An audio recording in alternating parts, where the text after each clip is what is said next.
Today is Ocean Sunday, as you can tell by the shells in the children's sermon. So are you a sea person? Do you have a sense of excitement when you plunge into the ocean? Or are you the deep sea waters, up here someplace for you? Are you fascinated by the millions of hidden species living deep in the ocean? Is the ocean an expression of infinity, the deep mystery of God's presence? That's what the ocean often is for me. It's an expression of infinity, a deep mystery of God's presence. I love the ocean. I think the first time I saw the ocean was before my sister Lynn was born, so I had to be less than 6 years old. And we took my grandmother Skilton on a vacation to Maine. It was so beautiful. We had a house on a cliff that looked out over the ocean. There were rocks and more rocks. It wasn't a sandy beach. And in those rocks, sometimes there were hollows out, and then as the tide went out, there would be a pool left, the tidal pool, and in there would be starfish and sea urchins, and you could lay on the rock that's nice and warm, because it gets cold up there in Maine, even in the middle of the summer, and you could look into the pool and watch all the creatures flitting around. It was little shrimp, those kind of things. It was fascinating, and it was great fun for a little child to explore. Later, my interest in the seas was deepened as I watched Jacques Cousteau television shows that continued to open my mind to the great mysteries of the ocean. I thought it was the coolest thing to watch the divers play with whales and seals and go through the beautiful coral reef and find all the creatures that are hiding there. It took my breath away. It seemed a place of great excitement and adventure. I am drawn to the ocean. I love to lay on the beach, close my eyes and listen to the waves. I love to watch the waves come in and in and in all the time, never stopping, like God's love is there all the time, never stopping. I love to watch for the wildlife. I have seen seals off the coast of Maine and San Diego, whales off the coast of Nova Scotia, dolphins at Chincoteague. The ocean is so powerful and enduring. It is so deep and wide, filling the entire horizon. The ocean is a great mystery, and it contains so much mystery. I think I know how large it is as I look at the globe and I see the many connecting oceans, but then when I sit beside the ocean, I realize I really don't have any clue how big it is. It's simply huge. It goes on forever and ever. And God is like that. I read the Bible and I think I know how big God is, but I realize I have absolutely no idea. God is powerful and God is enduring. God is mystery, and God contains so much mystery. God is bigger, deeper, wider than I can ever imagine. God is huge. God fills the whole of the universe. God goes on forever and ever. And now we look at Jesus and his disciples sitting by the sea. The Sea of Gennesaret is also called the Sea of Tiberias or the Sea of Galilee. And it's really a very large lake. But it is so big, it's 13 miles long and 8 miles wide, that you can't see across it. So it's kind of like an ocean. In Luke 4, Jesus was teaching on the shore nearby, and the crowds were getting bigger, and obviously he needed a new venue for preaching, and so he set out in this boat. That gave him a little more space around him and probably helped the crowd to see and hear him better. He finishes preaching, but he hasn't finished teaching yet. He calls to Peter and the crew to go out, to push out into the deep, to find fish. And Peter obeys, even though he's been up all night fishing and caught nothing, and has been hanging around with Jesus, cleaning the nets, getting ready to set it all aside so he can go home, get a good meal, and go to sleep. And yet Jesus says, come on out, go fishing one more time. And so he does. He obeys.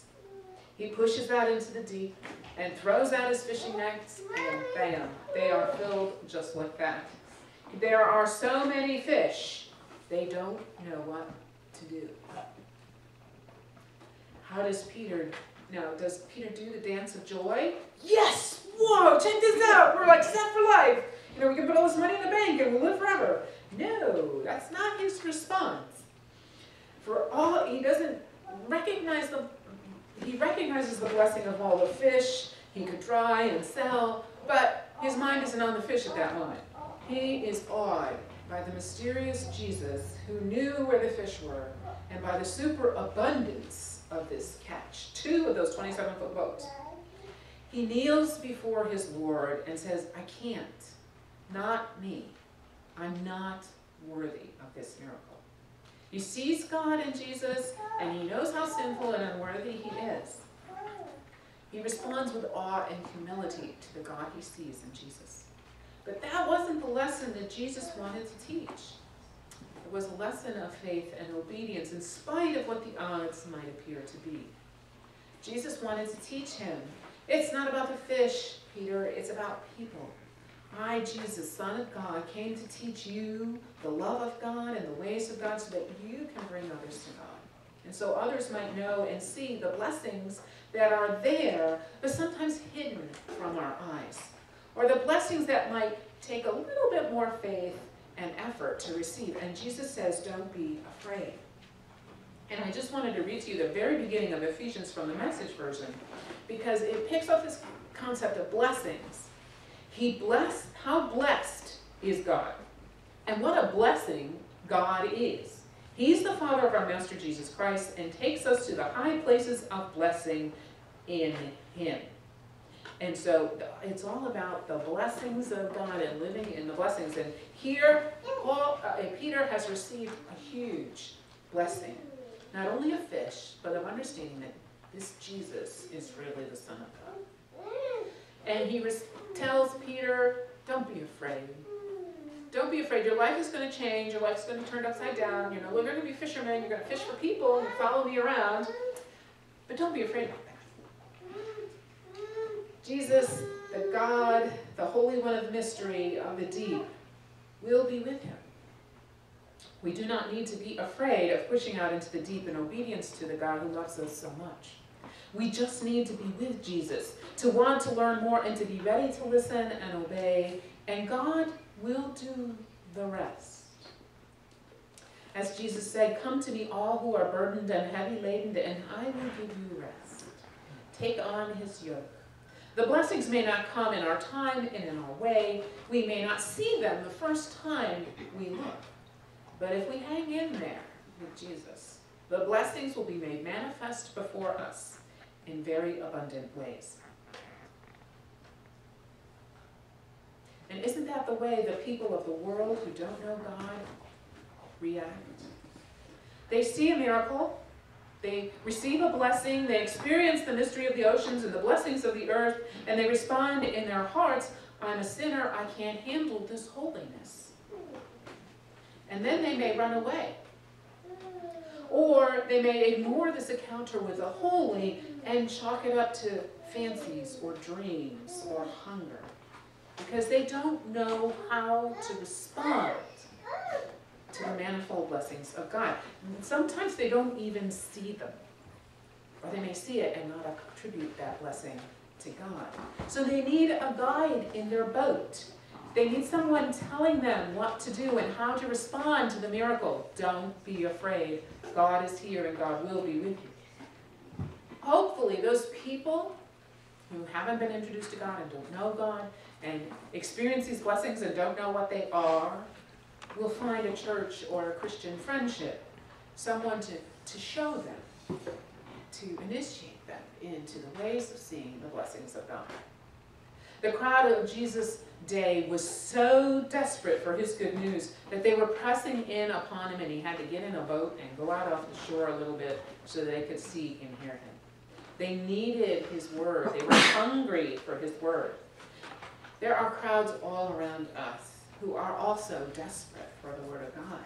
And they need this soul food. They have holes in their hearts. They need the church to name the encounter they have had with the deep mystery of God, because they can't name it for themselves. And how do we, the initiated, the ones who see and recognize more of the blessings, who go about our day and say, oh, there was God, there was God, there was the blessing, there was blessing, there was God. Well, it's fairly obvious to us, and we learn more every day, and we can see more of God every day, especially in God's creation, as we've been talking about. There may be another lesson for us. The Spiritual Formation Bible says, it is often in periods of seeming fruitlessness that Jesus Christ reveals his power, and in times of darkness that God sheds the greatest light. Are you enduring a period of fruitlessness or darkness? Ask Jesus to tell you where to let down your net in order to see his power revealed, and you need not be afraid. We need to ask God's direction in order to get through a season of fruitlessness. We've tried a lot here at Silverbrook, sending out postcards, advertising on Facebook, offered youth and young adult times for gathering. We've put ads in the free newspapers and in the local internet paper, The Patch. And we have a sign changed on a regular basis, and we have handed out invitations and put up posters and put out flowers and balloons and tents. And yet no abundant catch yet. It will come. We need only be faithful in seeking God's direction and obedient and using our time and talents for God, and the abundant harvest will come. Jesus' ministry was transforming the people of his time.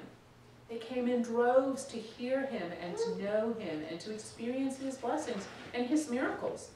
Simon Peter experienced the healing of his mother-in-law. There were many such miracles that brought people close enough to hear the rest of the story. He had a superabundance of people before him.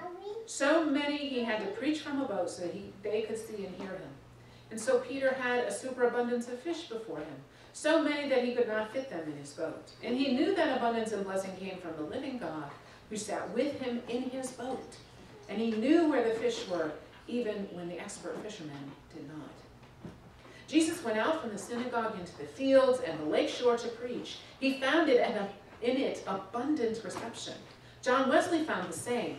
He said, our societies were formed from those who were wandering in the dark mountains, that belonged to no Christian church, but were awakened by the preaching of the Methodists who had pursued them through the wilderness of this world to the high valleys and the hedges, to the markets and the fairs, to the hills and the dales, who set up the standard of the cross in the streets and in the lanes of the cities, in the villages, in the barns, and in the farmers' kitchens.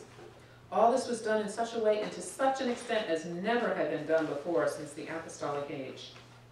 John Wesley said, I love a commodious room and a soft cushion and a handsome pulpit, but field preaching saves souls. So what will happen when we change our venue, like we did for the Living Water Jubilee? We did our stuff outside, under the tent, in creation, and we listened to the crickets and the cicadas chirping. What a step of obedience and faith that was. Jubilee was the stepping out into the deep. It took the use of many people and their many gifts. There were dark times in the planning when we wondered if this was the way to go, or how we would pay for it, or how we would find the people to do it all. It was a huge step out in faith, trusting and not being afraid. We pushed out into the deep and worked. The people came, the tent came, the guest preachers were awesome, as were the bands. The money to pay for it is miraculously appearing. It is all a part of God's abundant provision, in the gift and skills of our talented Silverbrookers, and the miracles of a holy God who bestows blessings upon us daily. Now we wait and pray, and wait for God's abundant blessing and harvest to appear. The ocean. The ocean. The ocean here is a reminder of greatness and vastness of God to feed our hungry souls. The ocean is another frontier for us inquisitive humans to explore. The ocean is here to feed our bodies. The ocean is here to feed our souls as it is a reminder of the awesome God we serve. God loved and played in the ocean. That was the Psalm 104. God played in the ocean with the Leviathan. And we play in the ocean too. And so we need to keep it clean, so our food is clean and healthy, and our water playground is safe. So we have a place where we are refreshed and renewed in spirits. We will lose all these blessings in the ocean if it is stinky and dead and filled with trash and poisons and lifeless.